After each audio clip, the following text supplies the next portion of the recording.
और तब से महाराज ऐसे पकड़े, लाल जी ने ऐसे पकड़े।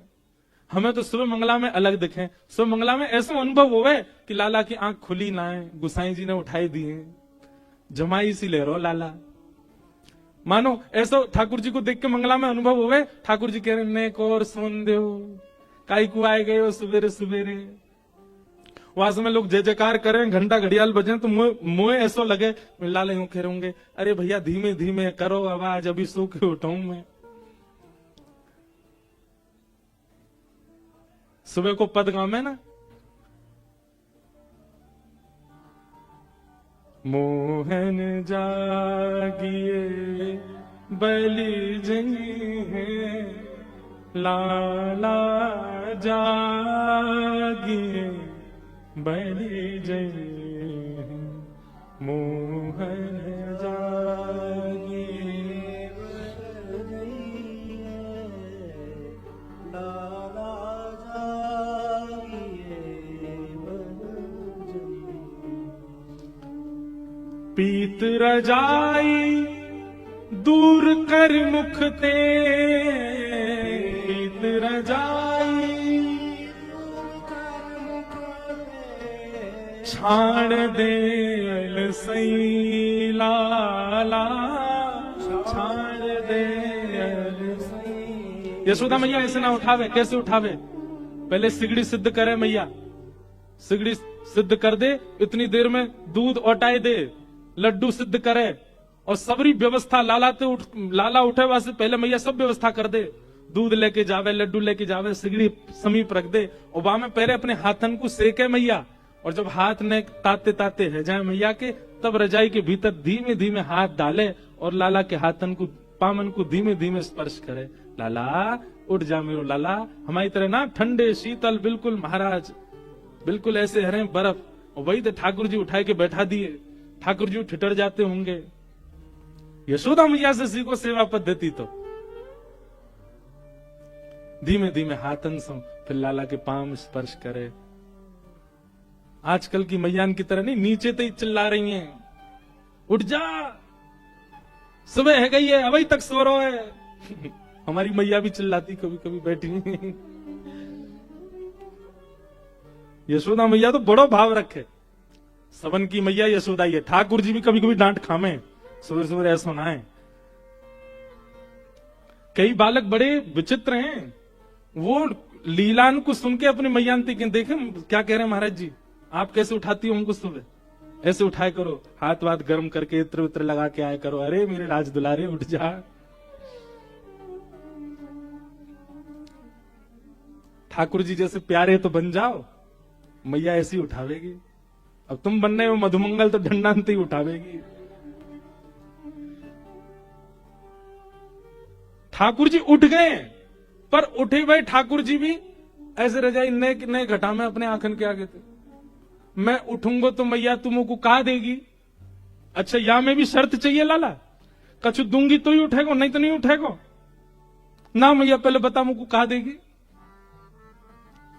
तेरे कारण श्याम सुंदर, तेरे कारण श्याम सुंदर, मैं नई मुरलिया लई हूं लाला, नई मुरलिया।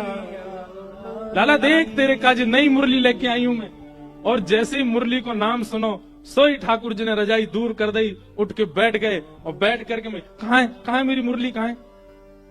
जैसे ही ठाकुर जी उठ के बैठे, मैया ने मुख से दूध लगायो, लड्डू खवायो, लई आरती उतार दी, है गई मंगला। उठ गो लाला, अब चल बैठो ही रहे। रजाई विजाई सब उठा के ले गई। ऐसे उठे ठाकुर जी।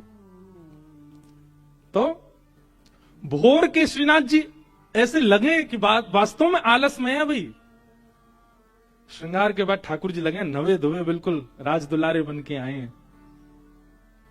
उत्थापन में ठाकुर जी के अनुभव हो गए, गैया चरा के आए हैं, गौ रज लगी हाथन में, गौ रज लगे मुख पे। और शयन में ऐसा अनुभव हो गया कि ठाकुर जी के नेत्रन में नींद भरी आई है। अगर ये भावना आपकी उत्पन्न हो रही है ठाकुर जी के दर्शन में नित्य नूतन नित्य नवीन, तो समझो ठाकुर जी ने आप पे कृपा करी है। कृष्णदास जी की जो पंक्ति है, सजल श्याम घन वर्ण लीन है, जाकू ठाकुर जी वर्ण कर लें, जाकू ठाकुर जी स्वीकार करें, वही को ही ये अनुभव ऐसा क्या, सबको नहीं। हमारे नाना जी कहो करते, लाला, मैंने कि नाना जी श्रीनाथ जी कैसे दिखे? तो बोले, लाला पहली बार जैसे ही मैं मंदिर गया तो देखते ऐसा लगी जन कौन ग्वारिया को 100 बालक खड़ो सामने। यूं लगी ही नहीं कि कोई पाषाण है, कोई मूर्ति है, कोई धातु है, या कोई मंदिर के ठाकुर जी हैं, ऐसी लगी कोई बालक खड़ो सामने। श्री जी बाबा लगे ऐसे ही हैं, ऐसे लगेंगे कोई लाला खड़ो है, कोई बालक खड़ो है। ये अनुभव यदि है रहो है तो इसको मतलब आप ठाकुर जी के प्रथम रूप को दर्शन कर चुके हो, जो कौन सा है? सत्य। चित्रा सखी को ठाकुर जी ने खूब सारे दर्शन कराए। मैया जैसे रूप को वर्णन करे, ठाकुर जी वास्तव विपरीत रूप धारण करके चित्रा सखी को दिखावे।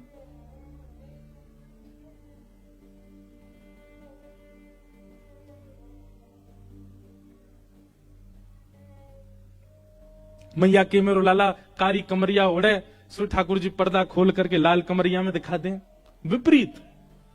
और जैसे मैया देगा सो कारी कमरिया पहना। इतनी झटपट अपना श्रृंगार बदल रहे हैं, उनकी बात तत्परता पे, मतलब चित्रा सखियों देख रही है कि ये कितने तत्पर हैं, मतलब मुंह को दिखावे के काज अलग श्रृंगार, और मैया देखेगी तो इतनी देर में ठाकुर जी दूसरा श्रृंगार पहन ले। मतलब ये रास नहीं है तो क्या, यही तो रास है।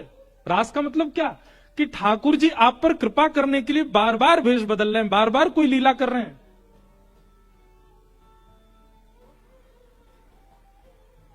चित्रा सखी तो आनंदित है।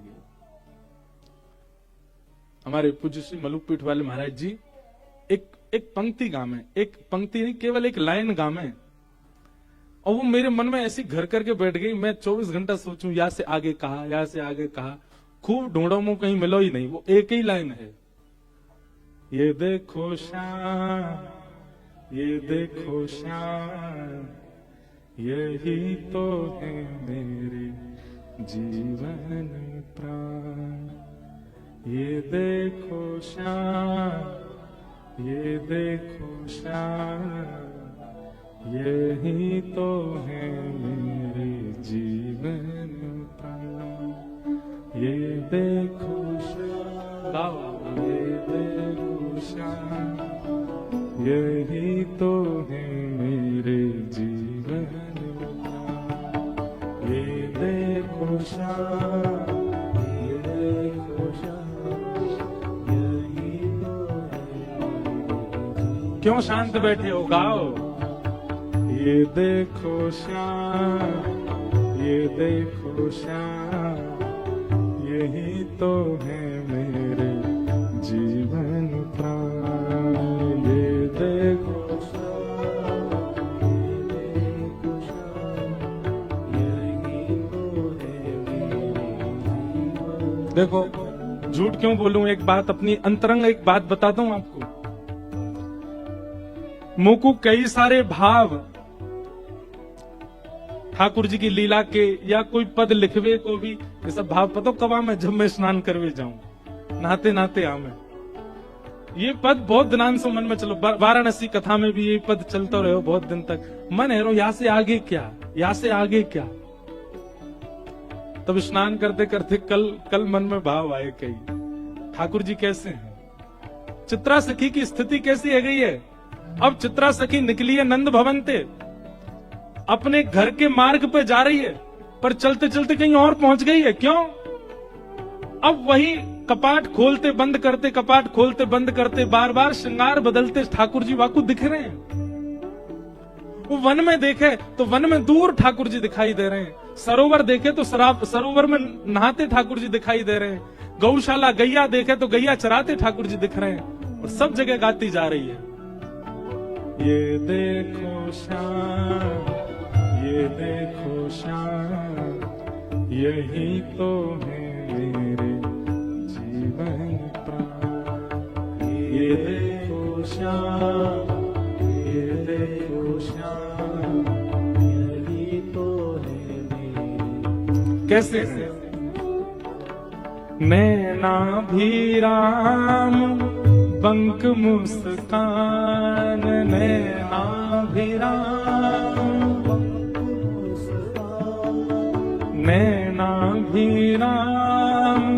बंक मुस्कान नैनाभिराम हे बोह मरोड़ लजावत काम बोह मरोड़ लजावत काम। कैसे हैं ठाकुर जी? नैनाभिराम, नेत्र कैसे हैं? नए कटाक्ष ठाकुर जी कोई के प्रति कर लें। एक बात याद रखियो, श्री ठाकुर जी के नेत्र कैसे हैं? कभी अगर ठाकुर जी सामने आके कैसे पहचानोगे? जिनके नेत्रन को ये अंतिम छोड़ ने कानन की तरफ ज्यादा जा रहे हो, समझ रही हो ठाकुर जी हैं। जिनके नेत्रन को ये अंतिम छोड़ पीछे तक खिंचो जा रहे हो। और सुनो, क्षमा मांगते भय,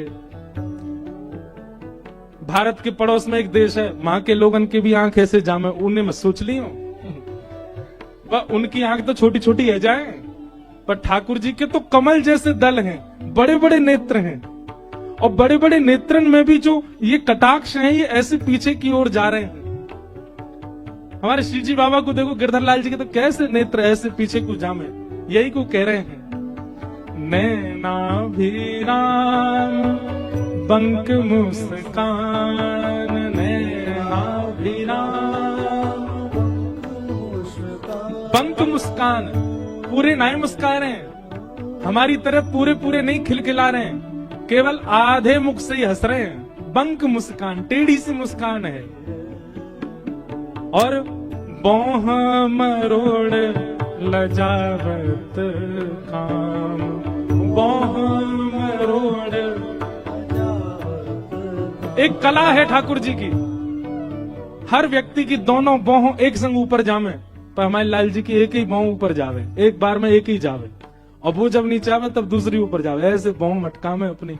और जैसे ही ठाकुर जी अपनी बोह ऊपर करें, पूरे विश्व को अपने ऊपर आसक्त करवे वारो कामदेव वही समय मूर्छित दे के गिर जाए ठाकुर जी के रूप पे। ये सब स्नान करते करते आ रहे भाव। नैनाभिराम बंक मुस्कान नैनाभिराम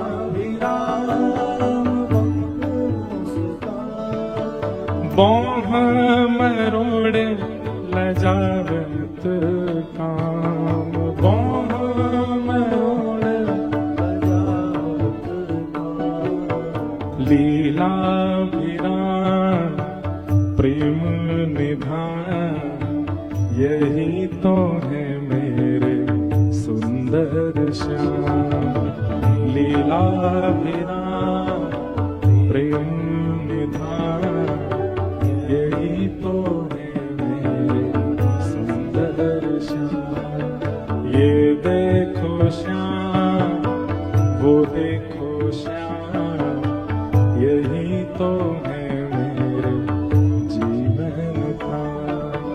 ये देखो श्याम, ये देखो श्याम, यही तो है मेरे सुंदर श्याम। ये देखो श्याम, वो देखो श्याम, ये देखो श्याम, वो देखो श्याम, यही तो है मेरे जीवन प्राण, यही तो है मेरे जीवन प्राण। ये देखो श्याम। आज श्री जी बाबा के दर्शन करवे जाओ, उनके सामने ही गाने लगी हूं। ये देखो श्याम, ये देखो श्याम, यही तो है मेरे जीवन का। ये देखो श्याम, ये देखो श्याम, यही तो है मेरे। और फिर शाम को गिरधर लाल जी को जब निहारो उत्सव में आके, तब भी गई हूं। ये देखो श्याम, ये देखो श्याम, यही तो है मेरे जीवन का। ये देखो श्याम, ये देखो श्याम,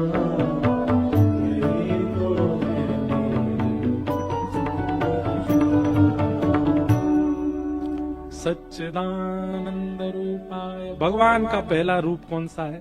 सत्य। और सत्य रूप का जब आप दर्शन करेंगे तब ऐसी स्थिति हो जाएगी जो अभी हम सुन रहे हैं, चित्रा सखी की स्थिति, कृष्णदास जी की स्थिति, उस नृत्यांगना की स्थिति, सूरदास की स्थिति।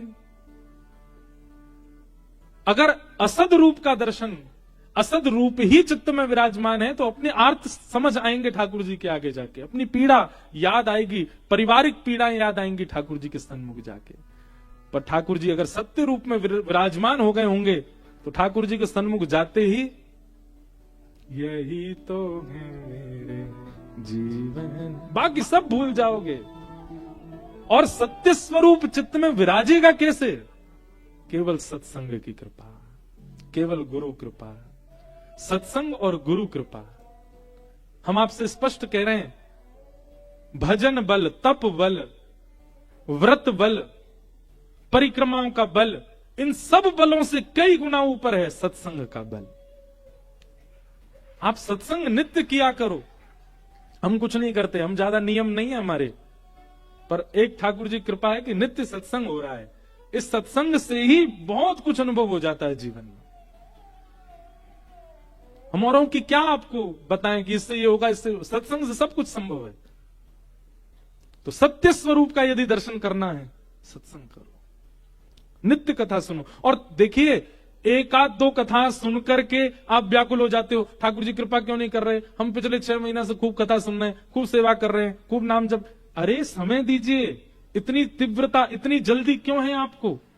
लोग अपना पूरा जीवन व्यतीत कर देते हैं ठाकुर जी की याद में, तब जाकर के ठाकुर जी कृपा करते। सबरी पूरा अपनी अवस्था व्यतीत कर दी ठाकुर जी की याद में, तब जाकर के राम जी ने कृपा की। आपको 6 महीना में ही अनुग्रह चाहिए? श्रम आप करो, फल ठाकुर जी पे छोड़ो, जब आपकी इच्छा हो ठाकुर जी दे देंगे। सत्य। ठाकुर जी का दूसरा रूप क्या है? चैतन्य। क्या है? चैतन्य। ठाकुर जी चैतन्य है। उनके प्रति जड़ भाव कभी मत रखो। एक प्रकार से यह भी है कि सत भाव में स्थिति तभी बनेगी जब दूसरा भाव आपके चित्त में होगा। क्या? चैतन्य। अगर आपका चैतन्य भाव है तो सत्य भाव अपने आप बन जाएगा। अगर चैतन्य भाव ठाकुर जी के प्रति नहीं है तो सत भाव लाना बहुत मुश्किल है। चैतन्य का मतलब क्या होता है? ठाकुर जी जड़ नहीं है, ठाकुर जी पाषाण नहीं है, ठाकुर जी मूर्ति नहीं है, ठाकुर जी धातु के नहीं है। ठाकुर जी चैतन्य, हमारी आपकी भांति चैतन्य है। और ये चैतन्य स्थिति केवल अपने ठाकुर जी में बन रही है तो भी गलत है, सब में बननी चाहिए। अरे कहां तक कहें, चित्र के ठाकुर जी जब देखो तो चित्र के ठाकुर जी में भी चैतन्य भाव आना चाहिए। एक बाबा रोने लगे चित्र देख करके, बोले का भयो, मुझे बहुत पीड़ा लगे, काहे को? ठाकुर जी ऐसे पैक कर दिए, आगे ग्लास लगा दियो, पीछे फ्रेम लगा दियो, में भीतर ठाकुर जी बंद कर दिए। बेचारे लीला करवे कैसे जाते होंगे, कांच फोड़ के तो जाएंगे नहीं। उनकी चैतन्य स्थिति है ठाकुर जी के प्रति, चैतन्य। और एक बात यह निश्चित है कि चैतन्य स्थिति आपकी स्वतः अगर प्रकट होने लग जाए तो सेवा सीखनी नहीं पड़ेगी, सेवा आ जाएगी, अपने आप आने लगेगी, अपने आप भाव आने लगेगा। चैतन्य, ठाकुर जी के प्रति चैतन्य भाव रखो। और तीसरा फल है सत्य ठाकुर जी, चैतन्य ठाकुर जी, दोनों चित्त में यदि व्यवस्थित हो गए तो तीसरा फल मिलेगा। क्या? आनंद। आनंद की अनुभूति कराएंगे। सच्चिदानंद रूपाय विश्वोत्पत्त्यादि हेतवे। शाम को उत्सव में जबरदस्ती मत नाचा करो। एक बात हम निवेदन करें, पता चली कोई तेज रिदम का कोई भजन, अब तो हमको उठना ही है, अब तो हमको नाचना ही नहीं, तब तक मत नाचो जब तक आपका रोम रोम कहने नहीं लग जाए कि नहीं नृत्य करना ही है। और यदि 7 दिन निकल गए और आप यूं सोचे महाराज जी रोम रोम कह ही नहीं रहे थे, पास में सरोवर है वहां में जाके कूद जाइयो, आपको रोम कहीं नहीं रहो कि नृत्य करो। दोनों बात है, जब तक रों कहे नहीं तब तक नृत्य करना नहीं, और रों कह नहीं रहा है तो भैया जाओ चुल्लू भर पानी में डूब जाओ। इतनी कथा है रही है, इतना सत्संग चल रहा हो, इतना बड़ा उत्सव, तब भी तुम्हारे रों फड़क नहीं रहे। आनंद। ये आनंद कब प्रकट होता है? जब सत्य और चैतन्य स्थिति ठाकुर जी के चित्त में आ जाती है, तब आनंद। हमारे गुरुदेव कहते हैं सत्य परमात्मा को जिस दिन चैतन्य मानना प्रारंभ कर दोगे, उसी दिन आनंद प्रकट होने लग जाएगा। सत्य परमात्मा को चैतन्य मानो, उसी दिन से आनंद। सच्चिदानंद रूपाय और विश्वोत्पत्त्यादि हेतवे, विश्व की उत्पत्ति, पालन, संहार के जो हेतु हैं। तापत्रय विनाशाय, 3 प्रकार के तापों का जो विनाश करते हैं। इस बात पर मैं बहुत जोर देता हूं कि ठाकुर जी शरणागतियों के कभी संकट दूर नहीं करते। बहुत ध्यान से सुनिएगा, भगवत शरणागतों के कभी संकट दूर नहीं होते। तो क्या होता है? संकट से जूझना आ जाता है, संकटों से लड़ना आ जाता है, संकटों में कैसी बर्ताव करना वो आप सीख जाते हो। ये भगवत शरणागति से होता है। आप भजन कर रहे हैं और उसके पीछे अगर आपका भावना ऐसी है कि ये संकट क्यों नहीं जा रहे मेरे जीवन से, इसलिए भजन मत कीजिए। भजन करने से संकट जो आते हैं उनको अब देखो, स्कूल पढ़ने जाते हो, टीचर पढ़ाते हैं। अब आप ये कहो एग्जाम पेपर लेकर के, टीचर सुनो हमारे पिताजी फीस भरते हैं आपको जो वेतन मिलता हमारे पिताजी देते हैं आपको, तो प्रश्न का उत्तर नहीं आ रहा, बताओ हमें। टीचर क्या करेगी? स्केल लाओ बड़ा वाला, हाथ आगे कर। क्यों? अरे भाई ये परीक्षा है। इसका मतलब ये थोड़ी है कि तुम हम यहां पे ये कहोगे हमारे पिताजी वो देते हैं तो हमको उत्तर बताओ। परीक्षा तो देनी ही पड़ेगी। ऐसे ही ठाकुर जी से जब व्यक्ति करता है, रोज 1 लाख नाम जप करता हूं मैं, रोज अग्निहोत्र करता हूं ठाकुर जी, रोज परिक्रमा करता हूं, रोज श्रीनाथ जी सुबह मंगला करने जाता हूं, फिर भी मेरे को कष्ट दे रहे हो ठाकुर जी, तब फुटा ढूंढते हैं बड़ा वाला। अरे संकट जीवन में आ रहा भैया, उससे जूझना सीख। ये परीक्षा है, परीक्षा तुझे पार करनी होगी। इसका मतलब ये थोड़ी कि तुम तो गुहार लगावे मैं इतनी इतनी आप पे पूजा करता हूं, आप कुछ नहीं कर रहे हो। और एक और बात याद रखिएगा, कई बार ये परीक्षाएं तब ज्यादा होती हैं जब आप भगवत सन्मुख होते हो। आप जब तक भगवत विमुख थे, यहां काय को खड़े हैं भैया सब लोग, आप ये जो लोग भीड़ खड़ी है यहां पे, ओ भैया सुनो रे, ये जो यहां लोग खड़े हैं, आप लोग बैठ जाओ ना, कहीं स्थान मिल जाए। यहां खड़े कब तक रहोगे? अब लेट आओगे तो लेट ही पाओगे भैया। ये सब सुबह तक आके बैठ गए तो ही मिल गए। जहां जहां स्थान मिले सब बैठ जाओ। सच्चिदानंद, हाँ, तापत्रय विनाशाय। ठाकुर जी कष्ट दूर नहीं करते, ठाकुर जी कष्ट से जूझना सिखा देते हैं, कष्टों से लड़ना सिखा देते हैं, कष्ट का सामना, परीक्षा देना सिखा देते हैं ठाकुर जी। ये ठाकुर जी का स्वरूप है, ये ठाकुर जी का स्वभाव है।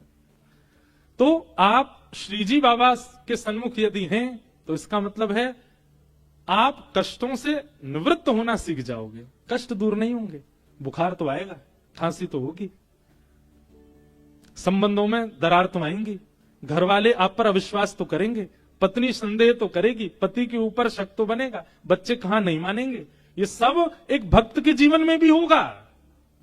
पर एक सामान्य संसारी व्यक्ति इन सब अवस्थाओं में जैसा व्यवहार करता है, भक्त का व्यवहार वैसा नहीं होगा।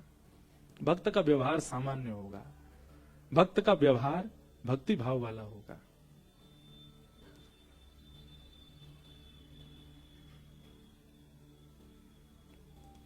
तापत्रय विनाशाय श्री कृष्णाय वयम नमः। ऐसे श्री कृष्ण को हम बारंबार नमन करते हैं। तो कल ये श्लोक प्रारंभ हुआ महात्मा का, और हम यहीं रह गए, तो एक श्लोक से महात्मा पूर्ण कर रहे हैं। बोलो भागवत महापुराण की। और भागवत जी के प्रथम स्कंद में हम लोग प्रवेश कर रहे हैं। प्रथम स्कंद का प्रथम श्लोक, जन्माद्यस्य यतोऽन्वयादितरतश्चार्थे स्वविज्ञस्वराट् तेने ब्रह्म हृदय आदि कवये मुह्यन्ति यत्सूरयः तेजो वारिमृदां यथा विनिमयो यत्र त्रिसर्गो मृषा धाम्ना स्वेन सदा निरस्तकुहकं सत्यं परम धीमहि। परम सत्य परमात्मा को हम ध्यान करते हैं। जो परमात्मा कैसे हैं? जन्म आदि से जो परे हैं। देखो, भाव है तो ठाकुर जी का जन्मोत्सव, और भाव नहीं है तो वो परम ब्रह्म है, उनका जन्म कभी नहीं होता। इसीलिए हमारे ब्रज की स्थिति में ज्ञान और वैराग्य होने चाहिए, पर कैसे होने चाहिए? भावयुक्त ज्ञान, भावयुक्त वैराग्य। कई लोगों में केवल ज्ञान होता है, कई लोगों में केवल वैराग्य होता है, भाव नहीं होता दूर दूर तक। ऋते ज्ञानान न मुक्ति, ये वेद वाक्य है कि ज्ञान के बिना मुक्ति नहीं मिलती। लेकिन हम एक बात कहना चाहेंगे, भाव युक्त ज्ञान है तो ही मुक्ति होगी, नहीं तो ज्ञान तो रावण को भी था, ज्ञानी तो रावण भी था। भाव युक्त ज्ञान, भाव मतलब प्रेम युक्त ज्ञान। कथा से हम क्या सिखाना चाह रहे हैं? इस उत्सव का उद्देश्य, परसों प्रेस कॉन्फ्रेंस में हमसे पूछ रहे, महाराज जी इसका उद्देश्य क्या है, ये जो आप करते हो? आपके घर के ठाकुर जी अपने घर में ही कर लो उत्सव, जगह जगह जाके क्यों करते हो? हमने कहा देखो, उद्देश्य निजी तो बहुत सारे हैं, पर अगर सबके लिए पूछो तो एक उद्देश्य है, क्या?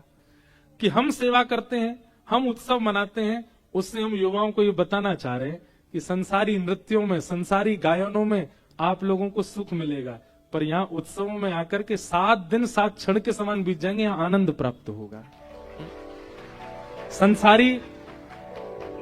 संसारी सुख जब व्यक्ति भोगता है, रात भर नाचता है और फिर दिन में उठता नहीं है।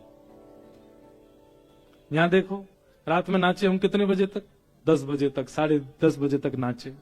उसके बाद जाके प्रसाद पाया, फिर जाकर के सबसे मीटिंग करी, फिर अध्ययन किया, 2 बजे सोए, 5 बजे उठ गए, स्नान ध्यान करके तैयार करके मंगला में, वो सब बालक, सब युवा आए थे मंगला में। संसारी नृत्यों में सुबह उठने का अवकाश नहीं होता, सुबह उठो ही ना जाए महाराज, सोन देव।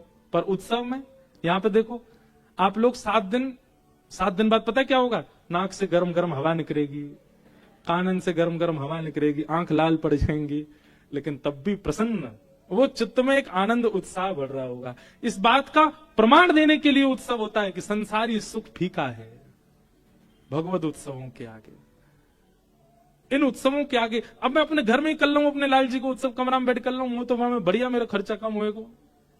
पर ये इतनी व्यवस्था करके क्यों करना है? आज के युवाओं को बतावे के लिए कि ये है आनंद।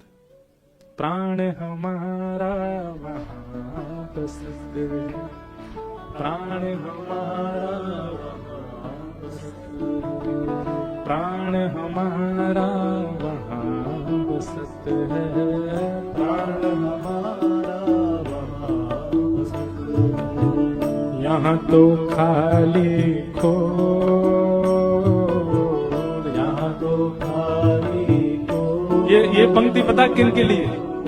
कई बच्चे बेचारे आ नहीं पाए उत्सव में, वो सब उत्सव का दर्शन कर रहे हैं, वो घर बैठे बैठे यही गा रहे हैं, प्राण हमारा वहां बसत है, प्राण हमारा। देखो, संसारी उत्सव मनाने वाला, रात भर पान करके नाचने वाला, वो कभी नहीं कह सकता कि मेरे प्राण वहीं रह गए जहां मैं रात को था। कभी कहेगा? कभी नहीं कह सकता। पर एक बार गिरधरलाल के उत्सव में आवे बारो जरूर कहेगो, प्राण हमारा वहां बसत है, प्राण हमारा। ओ यहाँ तो खाली खो, यहाँ तो खाली खो। ओ मात पिता परिवार सोई है, मात पिता परिवार सोई है, मात पिता परिवार सोई है, मात पिता परिवार सोई है। ओ कहिए तिनका तो भला, कहिए तिनका तो, ओ भला कहिए तिनका तो, भला कहिए तिनका। ऊंचे स्वर में, ओ मैं बैरागन होंगे, मैं बैरागन होंगे, मैं बैरागन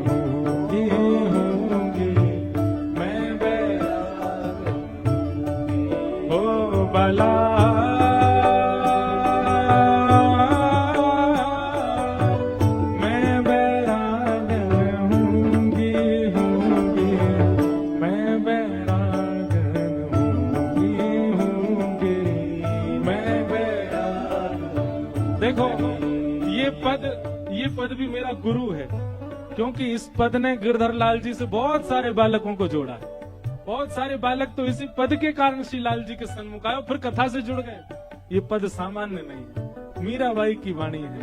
ओ बाला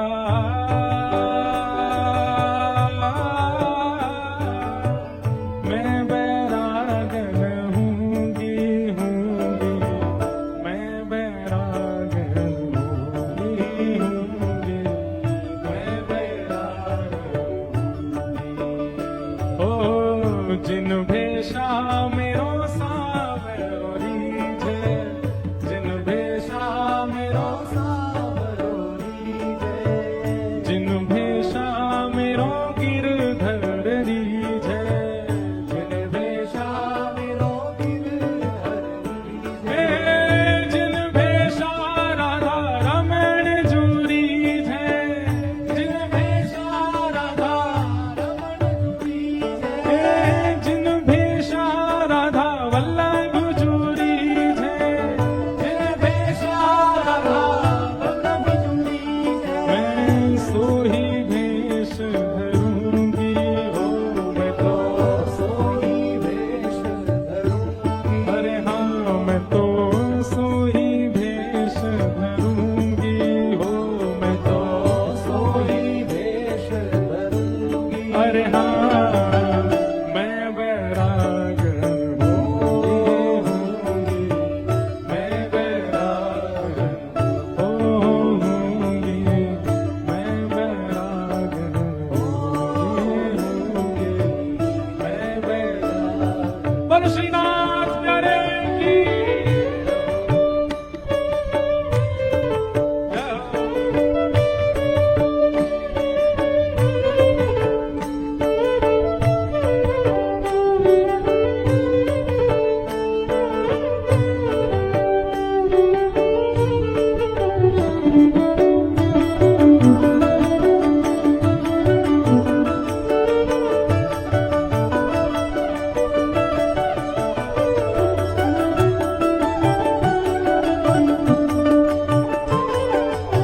बोलो वृषभानु के जमाई की।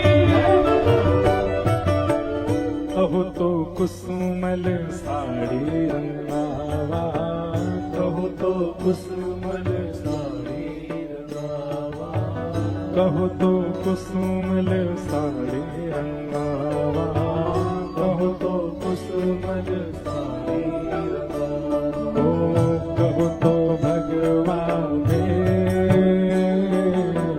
कहो तो भगवा भेष, कहो तो भगवा भेष, कहो तो भगवा भेष, ओ कहो तो मोतियन मांग भरावा, कहो तो मोतियन मांग भरावा, हाँ कहो तो मोतियन मांग भरावा, कहो तो मोतियन मांग भरावा, ओ कहो छिटकावा केश बाला, कहो चितकावा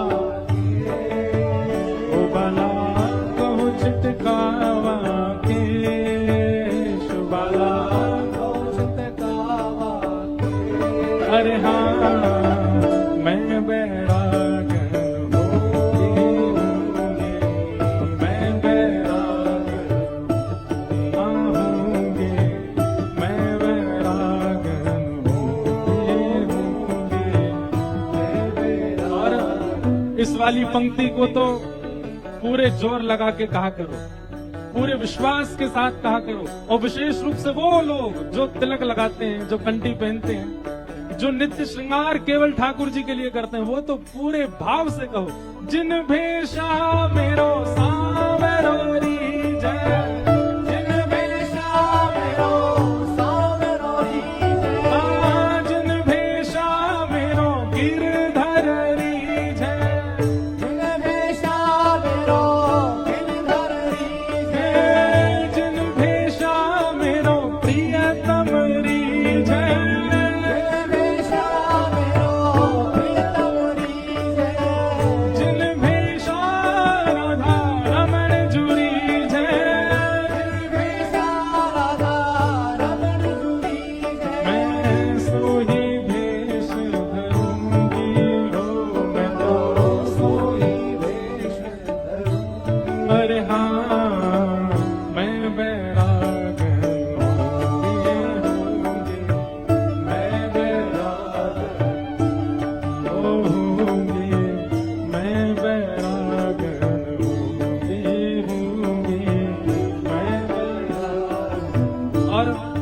मीरा भाई, इस वाले पद में हमने 2 ही पंक्ति गाई है, अभी 3 पंक्ति और हैं इस पद में। क्या कह रही है मीरा भाई? हे गुरु के ज्ञान रंगू तन कपड़ा, गुरु के ज्ञान रंगू तन कपड़ा, गुरु के ज्ञान रंगू तन कपड़ा, गुरु के ज्ञान। और मन मुद्रा पहरूंगी, मन मुद्रा, और प्रेम पीयूष हरि गुण गाऊं, प्रेम पीयूष हरि गुण गाऊं, हाँ प्रेम पीयूष हरि गुण गाऊं, प्रेम पीयूष हरि गुण गाऊं। हे चरणन लिपट रहूंगी हो मैं तो, चरणन लिपट, मैं तो चरणन लिपट रहूंगी हो, मैं तो चरणन लिपट रहूंगी। अरे हाँ मैं बैरागन होंगे,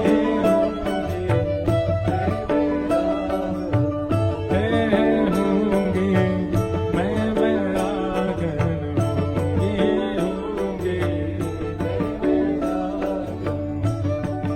हो बाला।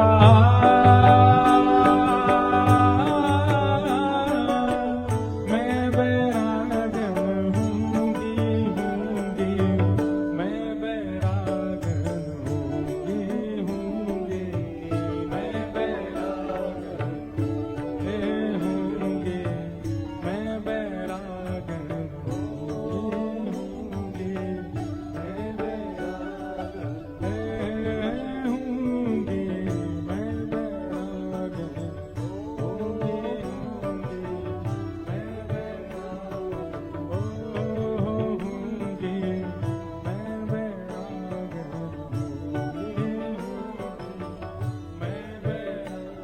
बोल गिरधर लाल प्यारे की, गिरिराज धरण की, श्याम सुंदर श्री यमुने महारानी पूछ री के लौटा की। ओ क्या बात है वंशी वारे, क्या बात। अभी कथा बची है, बैठो विराजो। वाह,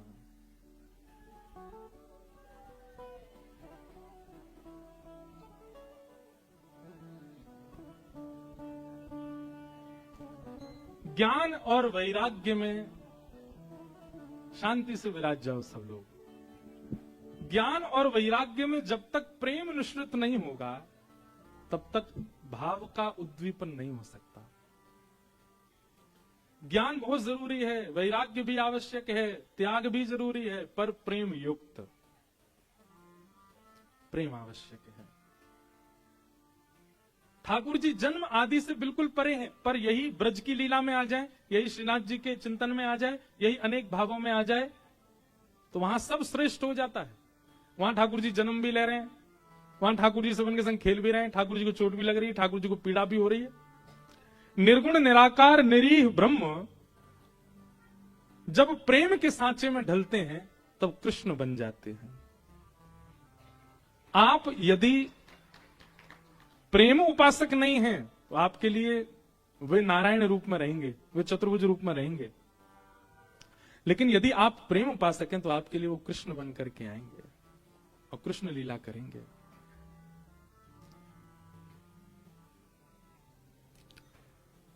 मीराबाई के लिए प्रेम प्रधान था। क्या मीराबाई को ज्ञान नहीं था? ज्ञान भी था। क्या मीराबाई में वैराग्य या त्याग नहीं है? वह भी है, पर प्रेम प्राधान्य है। प्रेम प्रधान जब होता है तो ज्ञान और वैराग्य सब प्रेम के पोषक बन जाते हैं और उसको पुष्ट करते हैं। इसलिए प्रेम आवश्यक है। और ये बात तो मैंने बहुत कही है, सब जगह प्रसिद्ध हो गई है। प्रेम इंसानों से तो हो ही नहीं सकता। मानवों से केवल आसक्ति होती है, मानवों से केवल आपका आकर्षण होता है, मानवों के प्रति केवल आपका एक मोह हो सकता है, सम्मोह हो सकता है। अगर चित्त में प्रेम प्रकट होगा तो वो श्रीनाथ जी को देख के ही होगा, राधा रमण जी को देख के ही होगा, राधा वल्लभ जी को देख के ही होगा। व्यक्ति विशेष को देख करके हो रहा है तो आकर्षण है। और एक चीज, हाँ, व्यक्ति विशेष में गुरु के प्रति प्रेम हो सकता है, और प्रेम जिससे काम कोसों दूर है वो प्रेम है। नंददास जी का चरित्र आता है। हमारे नंददास,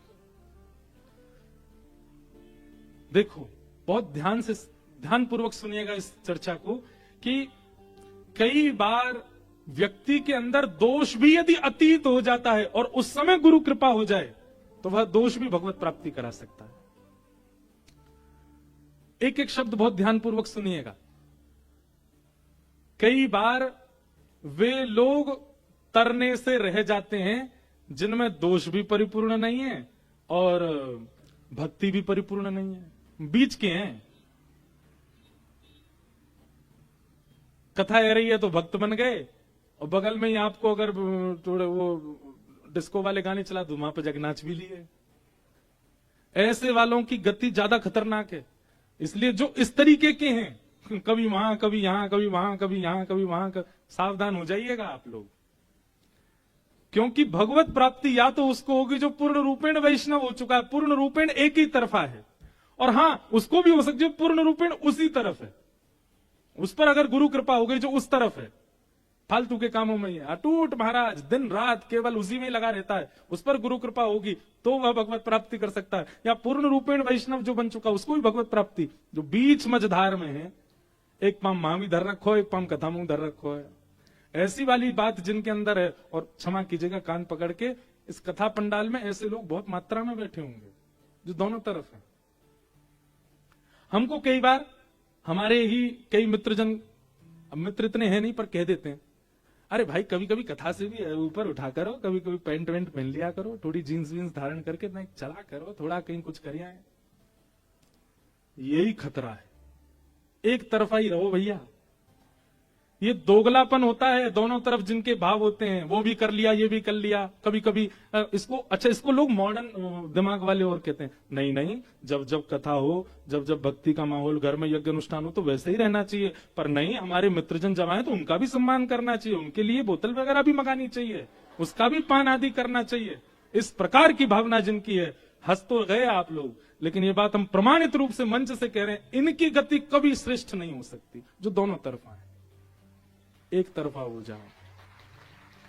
लाल जी के उत्सव से एक संकल्प लेके जाइयो, एक तरफा ही रहना है। और ये इसलिए भी कह रहा हूं, मैं युवा बहुत बैठे हैं यहां पर, आप लोगों को विचलन करने के लिए बहुत सामग्री आएंगी आपके सामने। 2024 तक अपनी मनमानी कर ली, अब 2025 से हमारी मनमानी कर लो, एक तरफा हो जाओ। आपको उस तरफ रहना तो वहीं के परिपूर्ण रहो, पूरे पूरे रहो वहीं के, वहां पर भी चूक मत करो। और यहां रहना तो यहां पर भी परिपूर्ण रहो, यहां भी चूक मत करो। अब रही बात, फिर महाराज जी, फिर संसार में तो कई जगह ये संबंध, इस प्रकार का व्यवहार निभाना बड़ा मुश्किल है। इस प्रकार का व्यवहार संसार में निभाना बहुत मुश्किल है। कई बार माता पिता ही बालकों के द्वेषी हो जाते हैं, जो बहुत कथा सुनते हैं, जो बहुत ज्यादा सत्संग करते हैं। कई बच्चों ने तो ऐसे पत्र भी भेजे, आप ये हमारे पिताजी का नंबर महाराज जी प्लीज आप एक बार कह दो वो हमें भेज दें, ये हमारी माता जी का नंबर आप एक बार बोल दो वो हमें भेज दें। आपके घर की अपनी निजी परंपरा, निजी भाव, निजी समस्या, उसमें हम दखलंदाजी क्यों दें। पर एक बात है, वैष्णव यदि बालक चित्त में धारण कर रहा है वैष्णवता, इससे माता पिता को कष्ट नहीं होना, प्रसन्नता होनी चाहिए। कम से कम वो व्यसनी तो नहीं बन रहा, कम से कम वो गलत मार्ग तो नहीं चुन रहा, कहीं कम से कम रात में 2 बजे तो आपको गोद में उठा के नहीं लाना पड़ रहा, कहीं पड़े थे नाली में, पिताजी क्यों उठा लाए, क्या सुंदर बिल्कुल नवीन जल बह रहा था मुख पे होके। गण जन मेरे पैर दबा रहे थे, पता चली गण नहीं थे, वो सूकर थे। ऐसी स्थिति में तो नहीं है बालक। एक तरफा हो जाओ। तो रही बात व्यवहार कैसे निभाया जाए, मीराबाई ने भी तो निभाया। मेवाड़ से मीराबाई तब तक नहीं गई जब तक अपने सारे कर्मों से निवृत्त नहीं हो गई। खूब ननद ने भी कष्ट दिए, खूब उनके देवर ने भी कष्ट दिए, परिवार ने खूब कष्ट दिया, पर सबको सहती रही। और जब मीराबाई को लगा कि अब मेरा यहां रहना कोई उचित तो नहीं है, अब यहां रहने से केवल और कारण बना था, मीराबाई को विष देने के लिए एक वैद्य को बुलाया, उससे कहा कालकूट विष बनाओ, मीरा को पिला दो और ये कह के पिला देना कि तुम्हारे हरि का चरणामृत है, तुम्हारे हरि का चरणामृत है। हरि चरणामृत मान करके मीराबाई पी गई, कुछ नहीं हुआ मीराबाई को। तो सब लोगों ने जिन्होंने एक क्रिया की, उन्होंने उस वैद्य को बुलाया, बोलते हैं कैसा विष बनाया, मीरा को तो कुछ नहीं हुआ। बोले महाराज वो विष पीना तो दूर, उसको सूंघ लो तो उसका विष, वो विष प्रभाव कर देगा, इतना कालकूट विष था, मीरा पर उसका प्रभाव क्यों नहीं हुआ मुझे नहीं पता।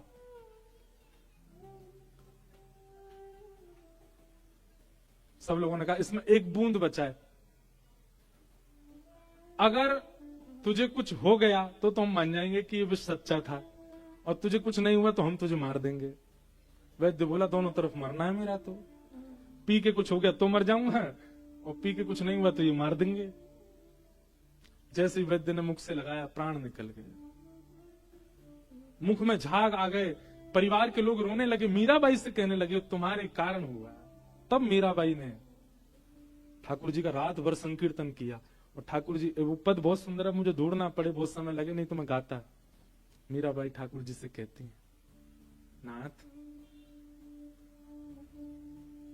जिस प्रकार मुझ पर कृपा करते हो इस पर भी कृपा करो, एक बार कर दो, फिर उसके बाद कभी ऐसी प्रार्थना नहीं करूंगी।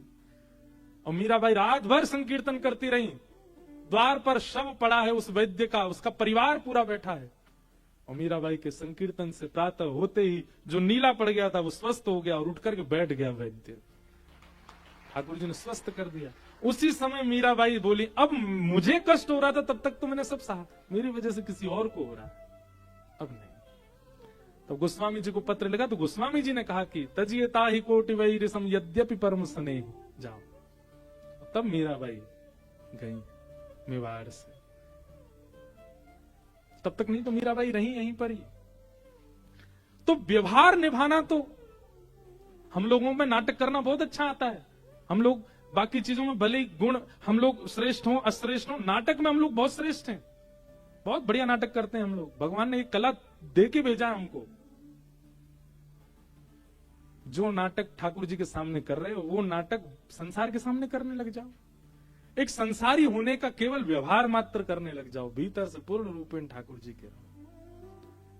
इस प्रकार से निर्वहन कर सकते हो, एक तरफा रह करके, एक तरफा पूर्ण रूपेण रहो। व्यवहार जब आवे, संसार जब आवे तो नाटक करो वहां पे, हाँ हम तो भैया यहाँ के हैं, अरे वाह ब्याह में जोड़ा जोड़ी कितने बढ़िया लग रहे हैं, छोरा छोरी दोनों हैं।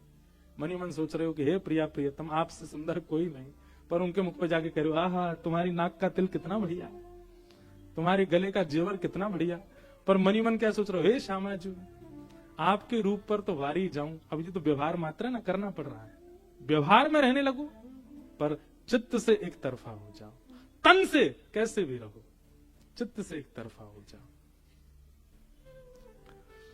इसको भी गलत मत ले लेना, महाराज जी कह गए तन से कहीं भी रहो, तो तन से भी वहां जाके वो सब ये भी तो तन ही तो खा रहा है, तन ही तो पी रहा है, मन से थोड़ी स्वीकार कर रहा हूं मैं, ला भाई एक गिलास बना दे, मन नहीं पिएगा मेरा, तन पिएगा। महाराज जी कह रहे थे कथा ऐसा नहीं करना, बहुत कोट कर करके कथा करनी पड़ती है, कौन क्या अर्थ निकाल ले पता नहीं। तो एक बात हमारी ध्यान पूर्वक सुनिए, एक तरफा हो जाइए, या तो पूरे संसार के ही रहो या फिर यहां के रहो, दोनों तरफ रहोगे घाटे में रहोगे। और इसका प्रत्यक्ष प्रमाण श्री नंददास, एक विचित्र सी घटना है नंददास जी का जीवन चरित्र। श्री नंददास जी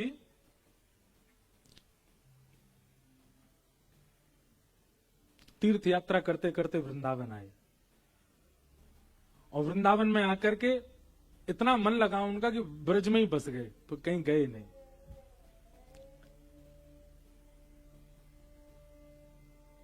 परंतु एक दिन नंददास वृंदावन में भ्रमण कर रहे थे, बहुत अच्छा लग रहा था, यमुना का पुलिन सघन वन, सब जगह भ्रमण करते करते तभी उन्होंने क्या देखा, एक घर के ऊपर एक परम सुंदरी युवती खड़ी है, उसका मुख देख करके नंददास जी स्तब्ध हो गए, पलक झपकना भूल गए अपने।